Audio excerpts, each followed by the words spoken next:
What is going on, everybody? Casey here, Virginia Game Day, checking in with another episode on a sad Sunday morning. Yesterday was rough. Last night was rough. So Virginia obviously, dropped another game, and this one being their first home game to JMU, 36-35. And it was all sorts of craziness going on with a weather delay and how it started, being up double digits, then losing, and people evacuating the stadium, coming back in.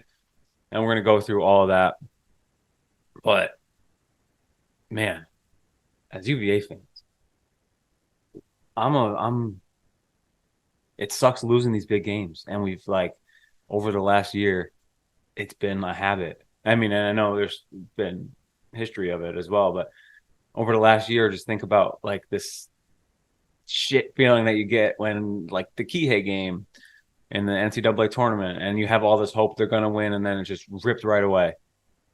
And then the baseball team in the College World Series, they're up, and then Jake Berry gives up a bunch of home run.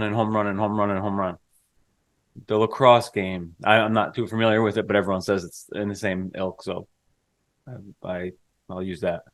And then yesterday, the stakes weren't that high on paper, but locally for the program, it was a huge game. We hadn't been in that stadium in a year. The last time we were there, it was an awful performance with 2 pick sixes on the first 2 plays by Brennan. And then the next day, the tragedy. So it was a big deal being back in that stadium. And it wasn't a playoff game, but man, did it mean a lot. And that's a win that this team could have built off of. So where do you go now? I'm going to have there's a world where this is all negative, but I'll throw in some positive later on. Now, where do they go? I mean, they got Maryland next week, ACC schedule beyond that. I think they're going to lose some people, though. I really do. They had a chance to really kind of put their foot in the ground and put their stake in and say, we're not, we can still coach. We can still win the games we're supposed to. Because that's how it looked. They got down 14-0 in a blink of an eye. I was hoping going into the game, I was like, just don't let it be the 2 pick sixes on the first 2 plays kind of game where you're, feeling defeated and you haven't even got your seat yet. And it happened. Touchdown at 9:59 mark, touchdown at a block punt touchdown at the 7-minute mark. So halfway through the first quarter, we're down by 2 scores, and I'm like, what the fuck? What is this shit? But quick strikes. UVA was the offense bright spot, especially through the air. Anthony Colandrea is a dog. Dude is legit. Big strike right back in the game, and they had a big run on their first drive that got called back. So some big hitters from UVA yesterday. Really awesome to see. One of the bright spots. And they fought back. They battled. The defense held throughout the middle of the game. Anthony Colandrea making play after play after play. Our skill position guys, I didn't think that would be one of the highlights of the team, but it is. Malik Washington's stud. Malachi Fields goes up and gets it. J.R. Wilson had some nice balls yesterday. Paris Jones making plays out of the backfield. Kobe Pace making plays out of the backfield. Mike Hollins inside the red zone. Really good. Getting nose for the end zone. The running game outside of the red zone was a different story, but they battled. And, you go up 35-24 after that second Mike Hollins touchdown, you're feeling pretty good. All the momentum, we got it. The crowd was thick, 56,000 strong, orange everywhere. There was a fair share of purple, but less than I thought. I thought it was going to be 60-40. It was 80-20 for the majority of the game. We're up 35-24 into the fourth quarter, and then the lightning delay happened. We left the stadium, went Dirty Nelly's, got a sandwich, and then we eventually came back. But when it came back, when everyone came back from the delay, it was 50-50 JMU fans, maybe more JMU. So JMU fans didn't go nowhere. I mean, is it because they're an hour away and they don't have anywhere to go? Like they're going to wait it out? Probably. But that was such a big game. And while the JMU fans kind of showed out and the band was still playing in the rain and all this shit, and they, you know, they did their thing and they were loud, and it was, you could feel the difference. Like when UVA had the ball, the JMU fans were super loud, like after the lightning break. And as a team, after the break, it felt like going in, Virginia thought they had the game won. It felt like they weren't, I don't know if they weren't ready to get back out there and ball, or if they weren't, they kind of thought they had it in the bag already. I don't know. But it was like two different teams from where we had left off in that like third quarter, touchdown, touchdown, touchdown, playing great, Kobe Pace, and then the team we got in the fourth quarter after the break. A lot of people are getting on the play caller, Des Kitchings. I thought he did a good job for most of the game, but the passing game was working. And I don't know. They weren't necessarily, they were running the ball, but they weren't even letting the clock go all the way down. They were snapping the ball with like 20 seconds left on the play clock. So it wasn't like they were burning the clock. They were running the ball and not burning the clock. And if they did manage the clock correctly, we still probably would have won because JMU wouldn't have had enough time. But I mean, go back and watch it. I was sitting there, I'm like, why are we not using the entire play clock? Like we're up by, at that point, we're up by 5, 35-30. But either you run the ball and use the play clock, or you can continue throwing the ball, which has been working, and throw the ball. But they were running the ball and not even using the entire play clock. But even on that last drive where we stalled out, not the last drive, the second to last drive, big time throw from Tony to Malik Washington on a 2nd and 9. That was a big throw. Malik went back and got that ball. Like the skill position guys showed up. They did their job yesterday. Let's go through some of those stats real quick. Malachi Fields caught 8 of his 9 targets for 74 yards. Like he's a big dude. He looks the part. I'm loving our receivers right now. Malik Washington, 5 of 6 targets, caught 5 of 6 targets for 119 and a touchdown, including the 63-yard touchdown where he broke all sorts of tackles and got in. Parrish Jones, 2 of 3, 2 catches, 3 targets for 68 yards. He had that one big 60-yard run. Kobe Pace, 75-yard touchdown catch. J.R. Wilson, a huge 32-yard catch. And on that one, I'm trying to think. Oh, the Kobe Pace touchdown. Kobe Pace was wide open. AC found him. But Grant Mish was also wide open. But Tony did a great job finding Pace because you don't know if Mish would have got caught. Grant Mish, one catch, 4 yards. Sedarian Harrison, 2 catches, 5 yards. So, yeah.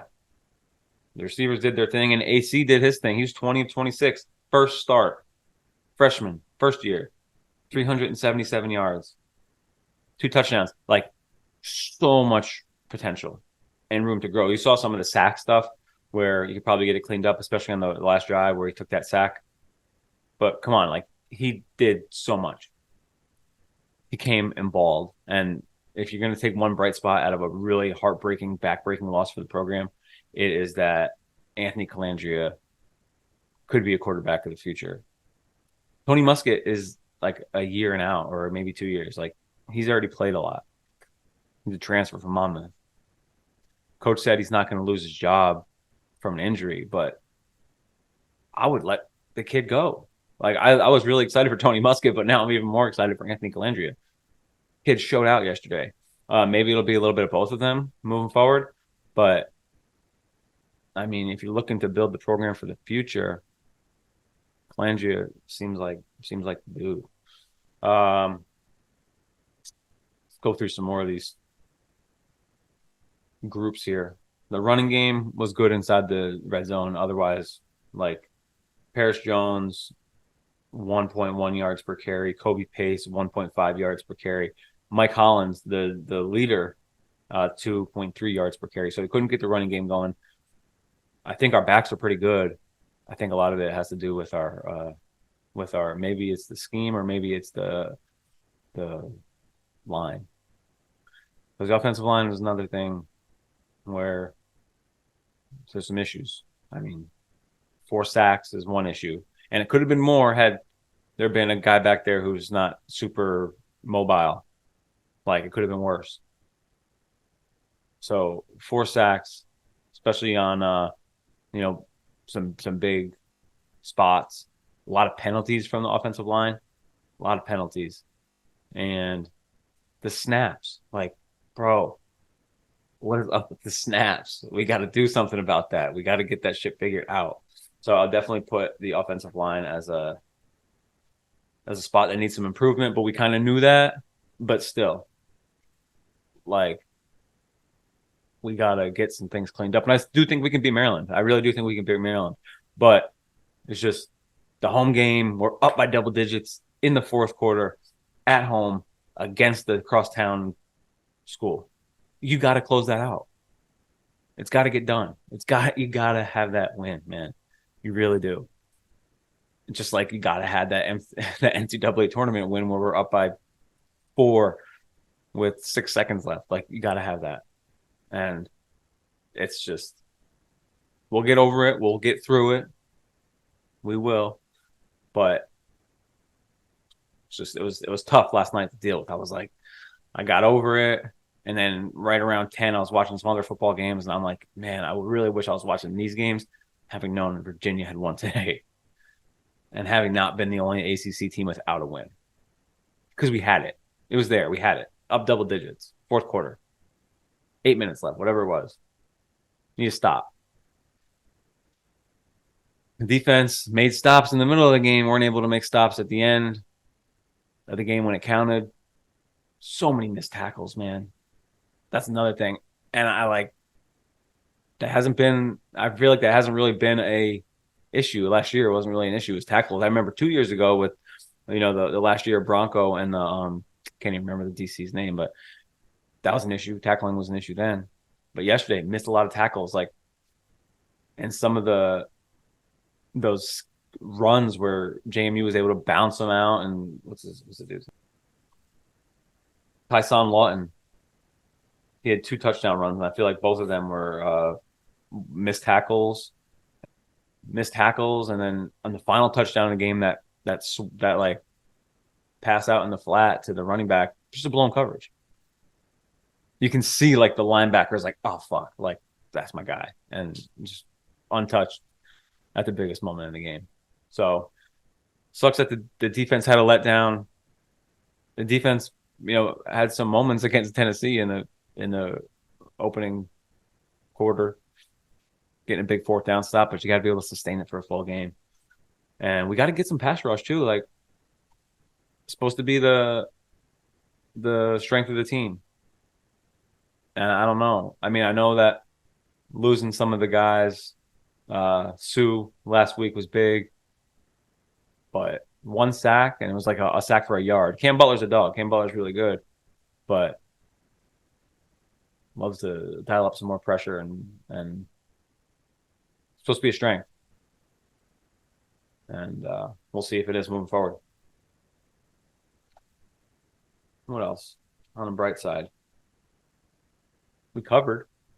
That's on the bright side of things. UVA was a touchdown underdog, so like going in, I was like, as a touchdown dog, not knowing what you're going to get from Colandrea, like I just want a good game. Don't embarrass us on UVA strong day. But then you see what Colandrea could do, and you take the lead, and you're like, all right, we got to have it. And it was a bummer. And we tailgated with a lot of our friends from the radio station, and there were a lot of JMU fans there, and it's all good fun, but it's gonna be kind of going down with your head down on on Monday into work when You got to admit defeat, even though you're up by double digits in the fourth quarter. What I'm going to say is, yeah, but we got our quarterback. We got us a quarterback who's legit. Colandrea. I hope no one comes and steals him away in this day and age of college sports, man. So yeah, UVA covered. They lost by a point. They were seven touchdown underdogs. So I cashed in on my Bovada account with the +7, and I also had the over, which was like it was like 39. So I took the UVA plus the points and the over, both cashed in relatively easy. I mean, 39 was cashed in like minute into the third quarter, so that was easy money. And I will say that I'll come out positive overall, but I did bet some of the JMU guys straight up, just on a handshake deal. 20 here, 20 there. So I'll come out a little bit on top, but I'm gonna have to pay out some cash on Monday. What else? Let's go through. Oh, special teams too. Like special teams was an issue last year. Special teams was an issue last week, I feel like, against Tennessee, and then we get a punt block. Man, people are ragging on the coaching staff, and some of that's justified. Is it's on the coaching staff to get those guys ready to play after the break and get that dub. And this is a landmark game where you can, show that the program is moving in the right direction. I don't think Tony's going anywhere. I think he's going to get whatever happens this year plus a year. So I don't know. I like the offense looked good for a while. It was just in the fourth quarter. So I don't know about Dez. Interested to see where it goes from here. But I'm still behind this team. I'm excited to see how the season goes. I'm excited to see them grow. There's a lot of positives yesterday. They just got to get the offense and the defense together on the same page on the same day, and special teams, complementary football, and that's how you win games. And they're a young team. Don't forget this. Their over-under is 3.5 wins. There's still 10 games left. So they're not supposed to be world beaters, but they had a chance yesterday.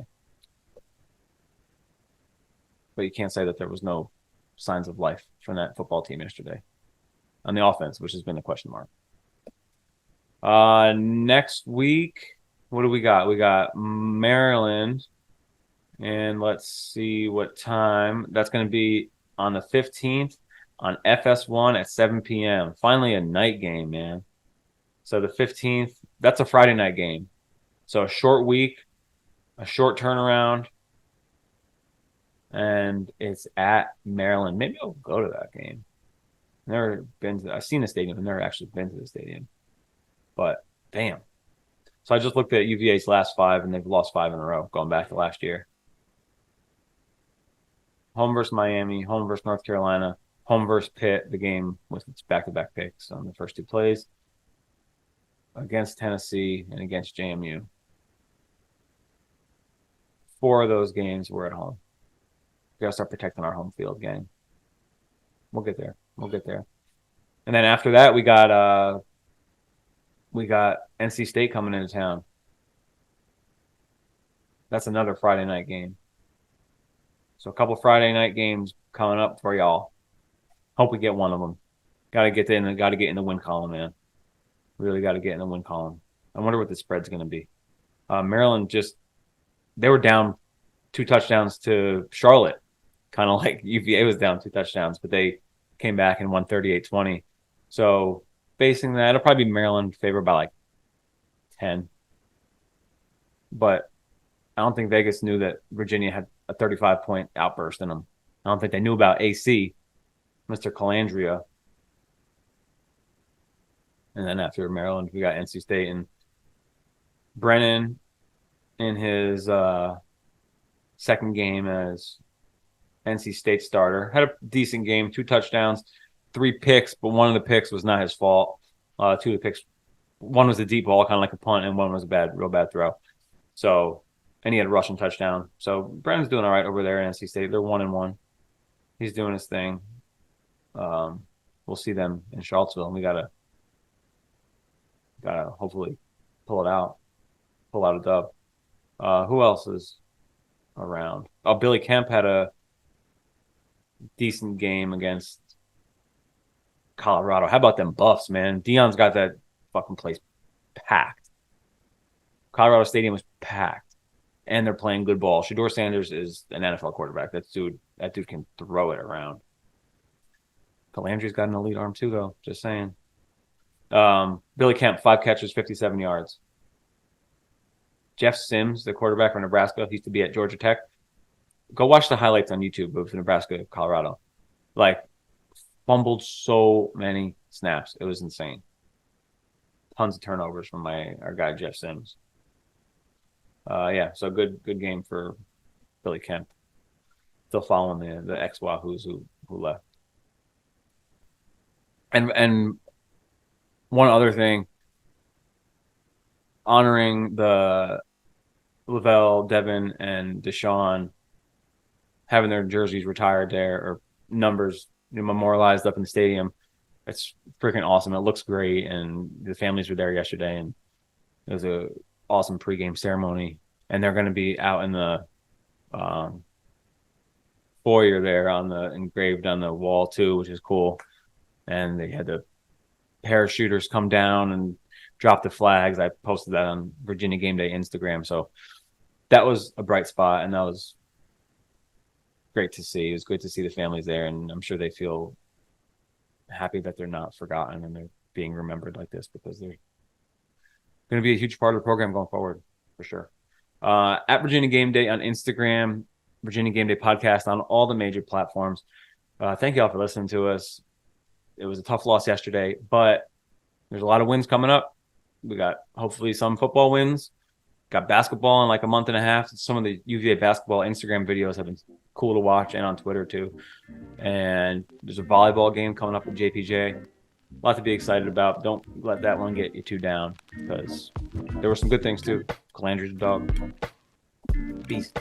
And great to see 56,000 at Scott Stadium again. So thank you guys. Go Hoos.